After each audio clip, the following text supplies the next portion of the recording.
Monsieur Thierry Meyssan, vous êtes écrivain, journaliste français, vous vous trouvez actuellement à Damas, capitale syrienne. Je vous remercie infiniment d'avoir eu la gentillesse d'accorder cet entretien à la radio francophone iranienne. Monsieur Meyssan, comment commentez-vous cette autorisation américaine aux frappes contre les positions de l'OIL en Irak, lorsque je dis en Irak, au nord de l'Irak, plus précisément dans des régions à population kurde et plus précisément encore à Erbil, et également cette décision française de livrer des armes aux Kurdes irakiens, s'il vous plaît. Je pense que les bombardements qui ont été effectués par l'armée des États-Unis en Irak sont sans aucune valeur militaire.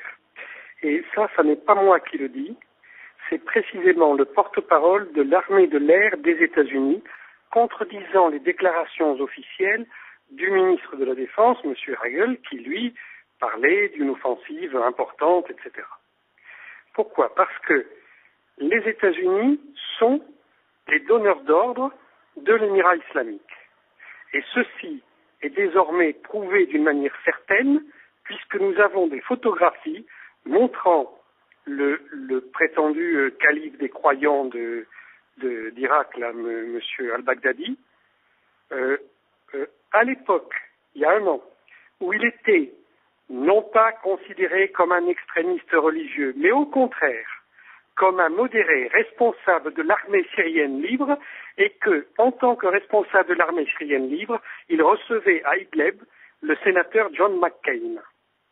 Donc, il est très facile de vérifier que ceci est depuis le début une manipulation des États-Unis et que l'armée syrienne, maintenant on dit l'Émirat islamique, qui procède à des exactions sur les civils en Irak, le fait à la demande du gouvernement des États-Unis pour provoquer des déplacements de population, un nettoyage ethnique, la division du pays en 3 pays différents, dont un à majorité sunnite, maintenant peut-être même exclusivement sunnite, sera confié à cet Émirat islamique. Et là également, il y a apparemment une convergence de vue totale entre Paris et Washington. Depuis le début, dans cette affaire du Proche-Orient, qu'il s'agisse de l'Irak, de la Syrie, du Liban, de la Palestine, il y a une convergence de vue complète entre Washington et Paris, et ceci s'est fait progressivement au cours des 10 dernières années, mais principalement sous les mandats de Nicolas Sarkozy et de François Hollande. En réalité, on peut constater que la France est toujours à la traîne derrière les États-Unis.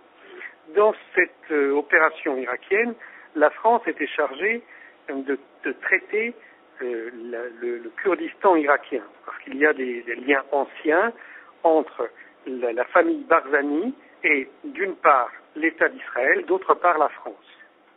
Donc, comme il était difficile de mettre en avant Israël, c'est la France qui a été chargée de traiter les Barzani. S'agissant de ces frappes, également de ces prises de position, peut-on dire, M. Meyssan, que là, ils ont envoyé ce message à ce groupe terroriste en lui disant que voilà, vous êtes libre de faire tout ce que vous souhaitez en Irak et en Syrie, dans des régions à population sunnite en Irak et également en Syrie, mais pas question de toucher aux intérêts américains, au pétrole du Kurdistan irakien et également à l'allié américain qu'est le Kurdistan irakien. Oui, mais en fait, bon, ces troupes sont difficiles à tenir parce que d'abord, ce sont des gens qui viennent du monde entier, qui ne parlent pas la même langue entre eux, etc. Bon. Et d'autre part, il y a l'ivresse de la victoire. On leur a ouvert les portes de l'Irak. En quelques jours, ils se sont emparés de d'un tiers du pays et ils ont débordé par rapport au territoire qui leur a été assigné par les États-Unis. Donc maintenant, on leur demande d'être gentils et de revenir dans le territoire qu'on leur a donné, ce qui va être fait en quelques jours. Il y a effectivement des combats entre les Kurdes et l'Émirat islamique. Mais je ne pense pas que ces combats puissent être interprétés comme une opposition entre le gouvernement de M. Barzani dans le Kurdistan irakien et le IL. La meilleure preuve, c'est qu'en réalité, s'il y a des combats entre les Peshmerga de M. Barzani et le IL, il y a surtout des combats entre le PKK et le IL, c'est-à-dire les forces qui ne dépendent pas